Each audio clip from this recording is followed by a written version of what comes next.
Keeping the body relaxed, let's first start with tensing and relaxing. A double inhale through the nose. Gradually tense the whole body with will, with energy, and then double exhale to release.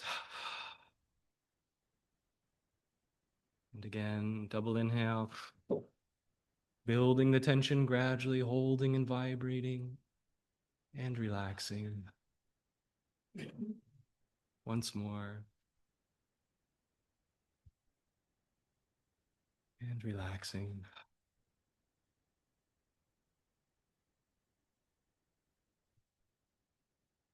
Bring your attention now to the point between the two eyebrows, feeling that all of the devotion awakened in your heart is rising. Rising to the point between your two eyebrows, you can softly gaze out beyond the body. And as the breath flows in, mentally repeat the mantra Hong. And as the breath flows out, Saw, meaning I am spirit. We'll meditate for about 5 minutes together.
Remaining in a meditative posture, please listen to this week's Affirmations for Healing by Swami Kriyananda. Week 23, Introspection. People commonly delude themselves with easy rationalizations. Maybe I wasn't as kind as I might have been, they'll say. But wouldn't you have been unkind too if he'd treated you that way? It wasn't my fault. The fault was his. Thus, the blame for every wrong is placed at one's neighbor's door. Introspection means to behold oneself from a center of inner calmness, without the slightest mental bias, open to what might be wrong in oneself, not excusing it, but not condemning it either.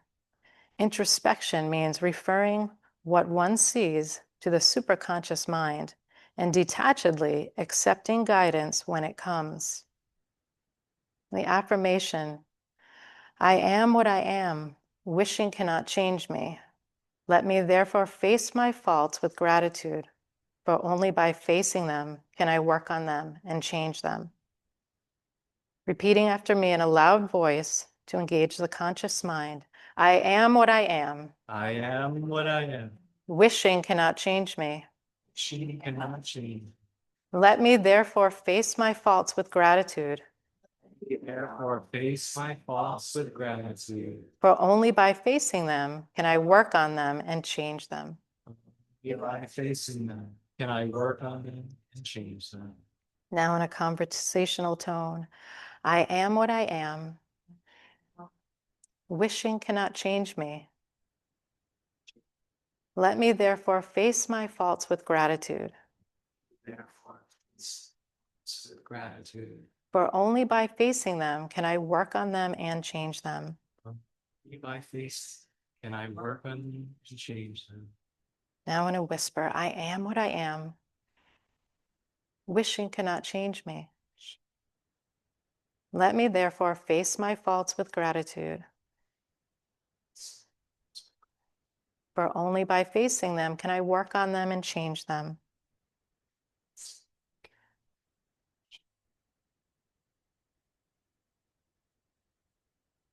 Now inwardly to superconsciousness, I am what I am. Wishing cannot change me. Let me therefore face my faults with gratitude, for only by facing them can I work on them and change them. Now bringing your attention to the spiritual eye, to the superconsciousness, I am what I am. Wishing cannot change me. Let me therefore face my faults with gratitude, for only by facing them can I work on them and change them. And the prayer, let me not delude myself with desires, Lord.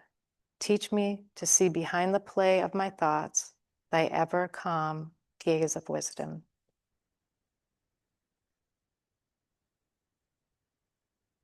We'll have a reading from Rays of the One Light.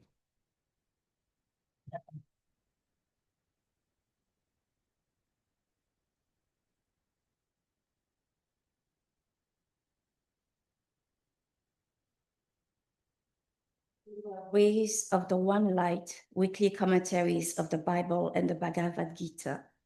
Week 23. Why do devotees fall? Truth is one and eternal. Realize oneness with it in your deathless self within. The following commentary is based on the teaching of Paramhansa Yogananda. An endlessly fascinating question is, why did Judas fall after receiving the extraordinary blessing of being accepted into the inner circle of Jesus Christ's disciple?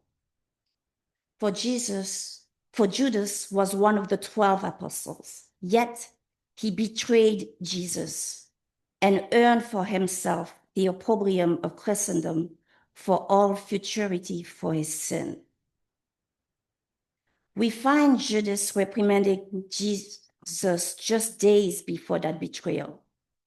Jesus, aware that his disciple would soon be facing with his death the supreme tragedy of their lives, allowed Mary to express her devotion by anointing his feet with costly ointment. This act of wanton waste, as Judas saw it, awakened indignation in that disciple. Why was not this ointment sold for 300 pence and given to the poor? This be said not that he cared for the poor, but because he was a thief and kept the purse and bare what was put therein. Then said Jesus, let her alone. Against the day of my bearing past, she kept this. For the poor always ye have with you, but me ye have not always. Doubt not the power of delusion. Respect it, indeed, fear it, though not in the sense of cowering before it. For, as Yogananda said, one is not safe until he attains Nirvikalpa Samadhi, the state of final union with God. Judas, through attachment to money, opened his consciousness to subtle influences, which may be called satanic, that drew his thought toward other related attitudes. The importance of worldly power, for instance, and of worldly influence. The Bhagavad Gita gives a graphic explanation of how easily the mind can be drawn downwards once it begins to feed on wrong attitudes.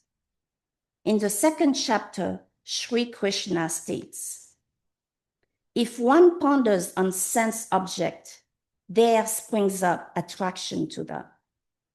From attraction grows desire. Desire, impatient for fulfillment, flames to anger. From anger, there arises infatuation, the delusion that one object alone is worth clinging to the exclusion of all others. From infatuation ensues forgetfulness of the higher self. From forgetfulness of the selves follows degeneration of the discriminative faculty. And when discrimination is lost, there follows the annihilation of one's spiritual life. At the first thought of delusion, Paramhansa Yogananda said, that is the time to stop it. Thus, through Holy Scripture, God has spoken to mankind.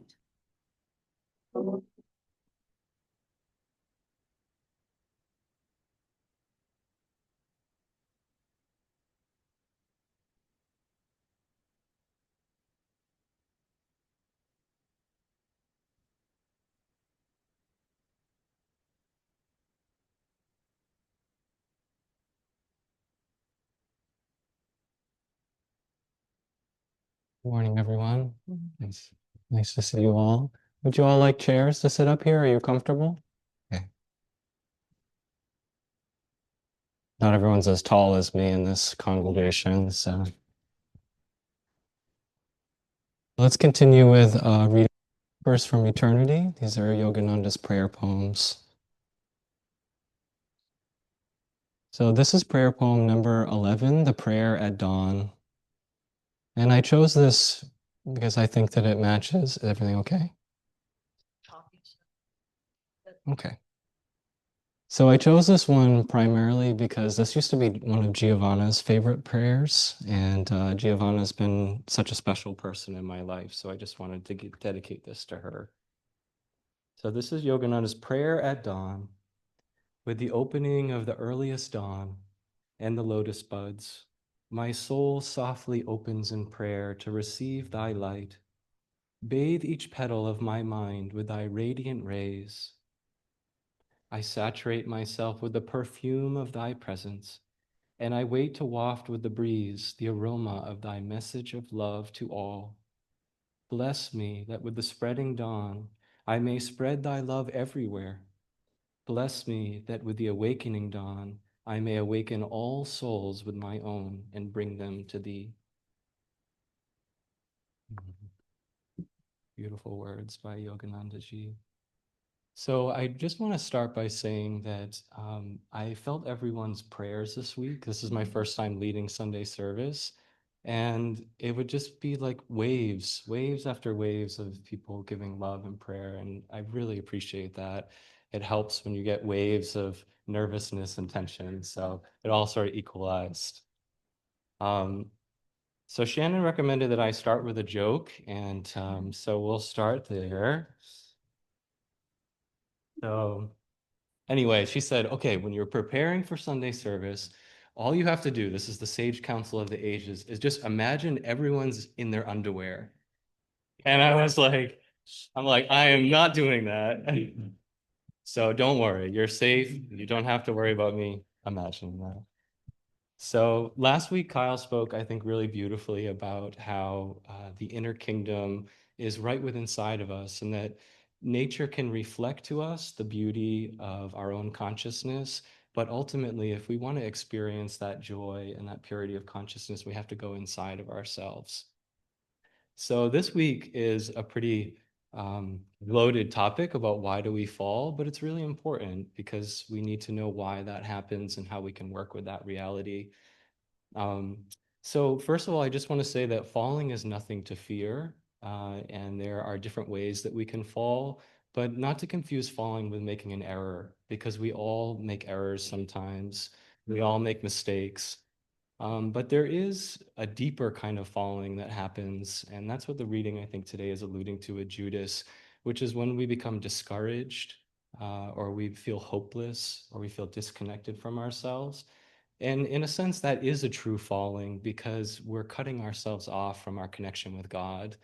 And until we choose to actively turn back towards God, there's nothing that God or the guru can do until we make that choice within ourselves.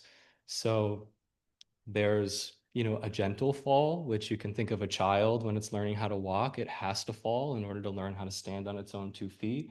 And we should embrace those moments when we do make an error. Um, I remember Asha telling a story once that in her deepest, toughest times, she would feel reluctant to go to be with the Sangha. And she learned over time that those are the moments that we really should come to our spiritual family and our spiritual community. And that's what a lot of my talk today is going to be about, is how do we lean towards God in times of difficulties and trials. So we have the Bhagavad Gita reading today. It's pretty intense. I don't know if any of you caught that feeling as well, but it ends with the total spiritual annihilation, that's pretty heavy. So the good news for us is that it takes a while before we get to that point. There are usually lots of little red flags that go up, and we can learn what those are and course correct before we get to that extreme point. So I was thinking of a way to describe delusion and thinking of what it actually means. And here's one definition that you might like. I think that what delusion really is when we become convinced that happiness is outside of ourselves, that it exists somewhere, and under certain circumstances or conditions that we'll be able to feel that sense of happiness. And that might be the first place where it starts, as a little something inside of our hearts. We think, oh, if only I had this, or if this, or when this, and we put all these conditions on happiness, when in reality, it's always ever present right inside of our hearts. So I thought of a fun way to describe it, and I'm going to call it the delusion merry-go-round. So I don't know if it's called a merry-go-round, but it's that ride, or not a ride, but the little thing at a playground that spins around really fast. You remember kids would try and hold on and they get flung off, and it seems like great fun. Well, the beauty of that is that if you're sitting right inside of the center, there's no force that spins you out in any direction. And I think that's what it's like for us when we are in a joyful or a meditative state. The world can sort of revolve and circle around us, and it can have all of its ups and downs, but we don't feel necessarily all of those, trials and tribulations and ups and downs. But as soon as we take one step out of the center and we start thinking, oh, I was really happy when I had that ice cream or when I was with that friend. And then all of a sudden we start feeling the wobble of going around. And the more that we indulge in that, the more that we feel the gravity of getting spun outward and outward. And, you see kids on this little, thing on a playground, and they start off, they look like they're having a lot of fun. And then before long, like you start seeing get nauseous, and then some slide out to the edges and get flung off totally. And that's kind of what happens to us too with delusion is in the beginning, Master said it's like tasting poisoned honey. In the beginning, it's very sweet and enticing, but before long, we start feeling the real effects of that choice that we made. So Yogananda said, nip it in the bud. That's how I'm going to paraphrase what he said, but deal with it right when it happens. That's the ideal if we can do that. So meditation really is the way that we can come back to our sense of center and our sense of joy and free ourselves from that delusion. I'm going to get a little bit of water.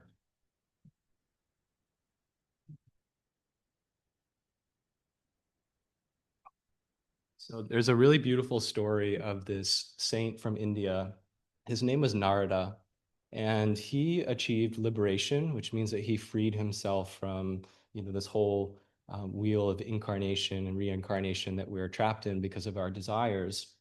And when he was freed, he worshipped Vishnu, who is part of the threefold manifestation of God. So you have Brahma, who is the creator, you have Vishnu, who is the sustainer, and you have Shiva, who's the destroyer, or really the renewer. And so when he was illuminated, he saw Vishnu. Vishnu came to him and appeared. And Vishnu was so happy for him because he was free from delusion. And he said, I'd like to give you a boon. I'd like to give you some sort of a gift for all of your efforts. And Narada said, Lord, he said, I just can't imagine how I was in delusion all those years. He said, now that I'm free of it, I just can't imagine that I would fall for that same trick again. And so he said, Lord, I want to know how delusion works. And Vishnu said, very well. So they started going for a walk, and they're walking in the desert, and about a half hour passes or so. And Vishnu says, Narada, I'm so thirsty. I really need some water. I think there's a town. I see smoke in the distance. Will you go to that town and get me some water? And he says, of course, Lord, I'd do anything for you. So he travels off to the desert, and he arrives at this town.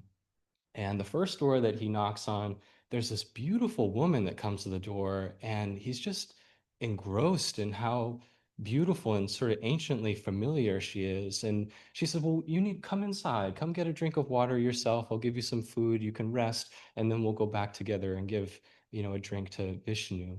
And so they're in the house and having this wonderful time, and her parents end up stopping by, and her parents just love him, and they're just having the most wonderful time. He says, I'm just going to take a nap. And he takes a little nap. And, time goes by. And from there, he decides that he wants to make a whole life with this beautiful woman. And they have a child. And, he starts this very successful business in the town. And everybody adores him and loves him. He's just having the most wonderful life.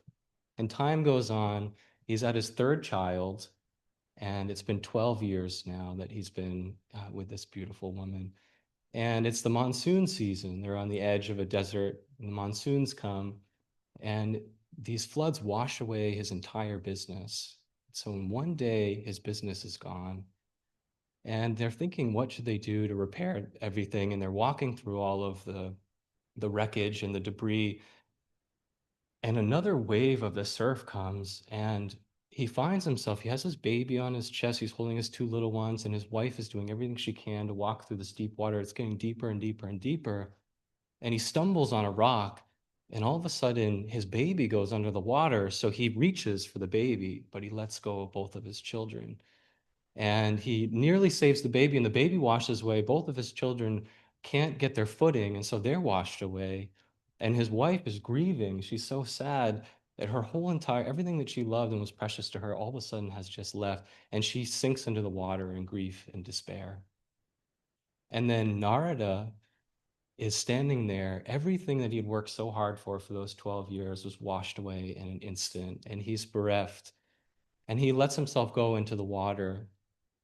And as he falls asleep, he thinks that he's dying, but he's actually falling asleep. The water subsides, and he starts to feel what is like mud all around him. He says, where am I? And here's this voice saying his name. He said, I recognize that voice. And it's Vishnu. And Vishnu is saying, Narada, Narada, you've been asleep for a half hour. I sent you a half hour ago, and you fell asleep in the sands. And Narada realizes that the mud that he thought was there was all sand around him. And he says, Lord, what happened? And the Lord tells him, he said, you fell asleep in the sands. And this is such an important story because that's how powerful delusion can be. We take one step out of our center, And before you know it, that one step becomes 12 years, or it becomes a lifetime. And we've forgotten about God and the importance of God in our lives. And there we are. We're like Narada. So I don't think it's something to be scared of. I think it's certainly something to be respected. So, wow, time is passing way faster than I thought up here. Um, so let me skip. I was going to do a whole bit on self-honesty, and we'll go right to Judas, because poor Judas. Judas gets quite a bad rap in this week. It's easy to project on Judas that he made this terrible mistake, and we can't believe that he did, and only somebody that was very foolish would do so. But the reality is that Judas was a really great disciple. He had been with his master, Jesus, for many incarnations. And when I was reading about his story and what Judas's previous lives were, Yogananda said that he had a great fall in his previous lifetime, that right at the end of his life, he became infatuated with greed and worldly status and power. And because of that, when he was born in that present incarnation with Jesus, he had a lot of evil karma to deal with. He also had a tremendous surplus of good karma, which he had to have had that good karma in order to even be close to Jesus Christ. Yogananda said that it takes very, very, very, very good karma to even want to know God. So you can think Judas was one of those great souls. And Jesus also said that, or he in the story of Jesus, that many disciples left Jesus at various times. Essentially, he made his teachings more exacting. He demanded more of his disciples. And so there are many times where great numbers of devotees left Jesus. And I just want to point out that Judas didn't leave Jesus all those times that every other disciple did. And that says a lot about his character. He clung to the guru for as long as he could. But alas, he had this karma that he had to deal with. Jesus warned him throughout his entire life about this karma. He would give him these gentle warnings, to be careful about betrayal, to be careful with money. And Judas simply couldn't hear it. And so he was given this great test, and God gave him an opportunity to transcend that karma. And Yogananda wrote in his commentary that Judas failed miserably. Those were his exact words. And it's true, he did fail that test greatly. But what happened after that test is that he sincerely, judging by the way that he ended his life, he really felt so terrible about what he had done. And he took his own life because of that. But Yogananda wrote in his commentary that he was saved because of that remorse that he had. And he went through many lifetimes following that were very intense, and he had to work through all of that karma. But he was freed in the early 1900s, Yogananda said, by Ramakrishna Paramahansa, a great saint in India. So I just want to tell a very brief story about an experience that I had in Dakshineshwar, where Ramakrishna Paramahansa used to stay. So it's this beautiful temple. I wish I had more time to really tell this story longer, but that's okay. Okay. So there's this wonderful temple called Dakshineshwar that many great saints have been to. Jesus has been there. Yogananda had been there. Presumably the other gurus, I'm sure Sri Yukteswar at some point. So it's really charged with this beautiful spiritual atmosphere. And when we recently visited India, we went to this temple, and you only get to see the image of the Divine Mother as Kali inside the temple for like a split second. It's very efficient. Like it's practically like someone's holding your shoulders and they show you the Divine Mother and then they turn you out. But we did get to sit in this cathedral that's across from the Divine Mother. And it's where Yogananda used to sit and meditate, which in and of itself is just so powerful, to think that you're sitting in the place that a great saint like Yogananda sat, and so many others. So I was meditating and I was practicing a little bit of Kriya Yoga, which is a technique we do on this path. And I was feeling the Divine Mother's presence very powerfully. It's like Yogananda said, they're like nuclear centers of spiritual power, so intensely strong. And Yes, it was thundering lightning to add to the drama of the day. But when I was sitting and meditating, there were these two dogs that were right near me, and one of them was like literally inches from me. And they started snarling at each other and like they were barking and it got really, really intense. Like it escalated. And I'm sitting there meditating with this dog right next to me, and I thought I'd peek my eyes open just to see what was going on. And there's this, white dog looking at this black dog sitting next to me with his teeth, all showing. And with this great intensity. And I just closed my eyes again and I thought, God's will be done. There was just such a powerful feeling there that it didn't matter if they started fighting next to me. And that's the power, I think, of the divine presence, that no matter what intensity is going on around me, around me, that there's also the power of that grace that's equal and often much stronger. So I wanted to end just on the note about the guru. And, the guru is everything. And even if you don't have a guru presently, you can still come to places of spiritual worship and you can still be around others that do have formally taken discipleship to a guru. But I want to share that the guru is an eternal bond that we have. It's the channel that God sends to us when we really sincerely want to awaken, when we want to transcend the tests that God is giving us. And the guru will never leave us, ever.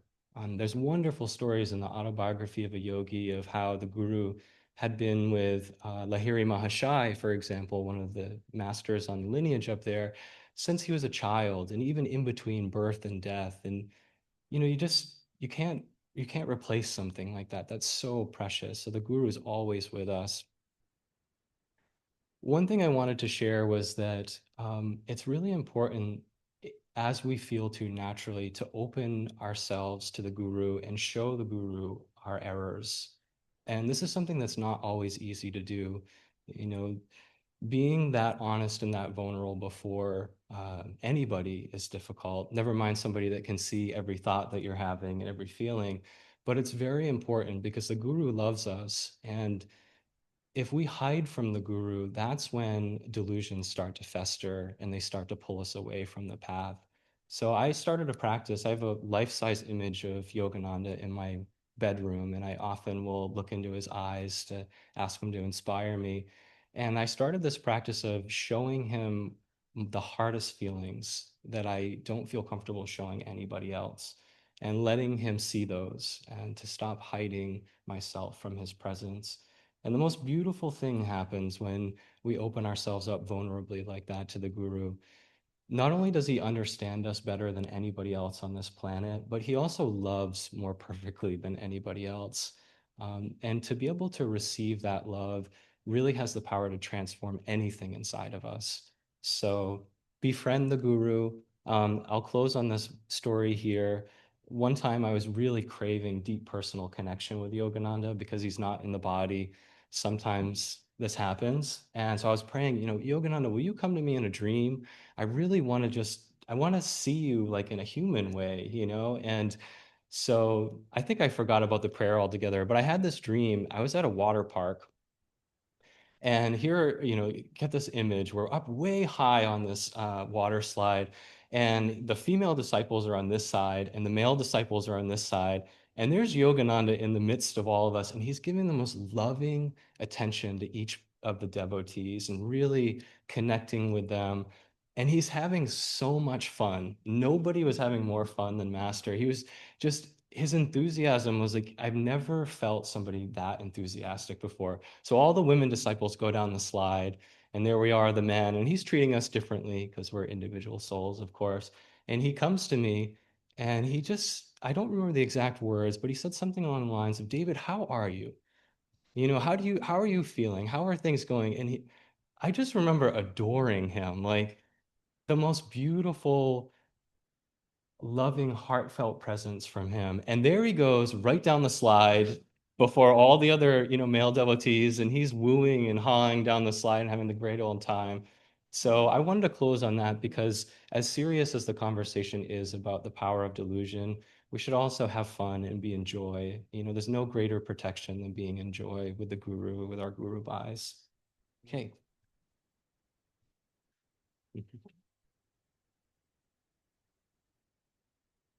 So we'll have our offertory.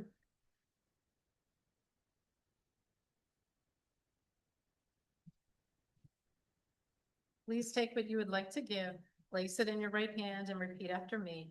Divine Mother, we offer to thee the fruit of our labors. Bless this offering, that it serve as a channel of light to truth-seeking souls everywhere.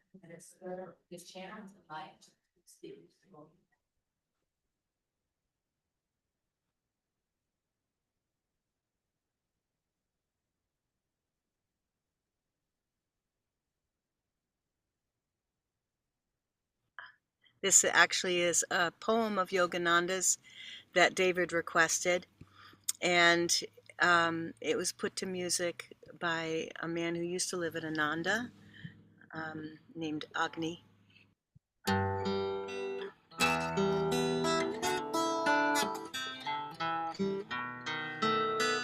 God's boatman